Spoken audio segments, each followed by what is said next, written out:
なんでお待ちください。本日は列車を遅れましてご迷惑をおかけしました。まもなく到着いたします。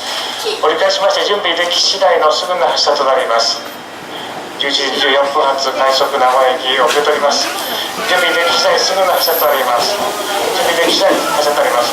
車内にてお待ちください。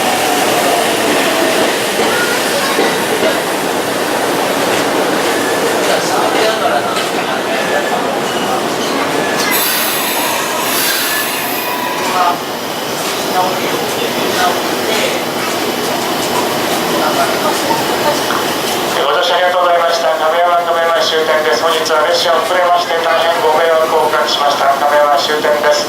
車内にお忘れ物ないようご注意ください。お乗り換えのお話します。本関西線の関かぶと柘植以下の鴨行きは変えたります3番線をお回りください。普通列車鴨行き3番乗り場から12時14分列車です。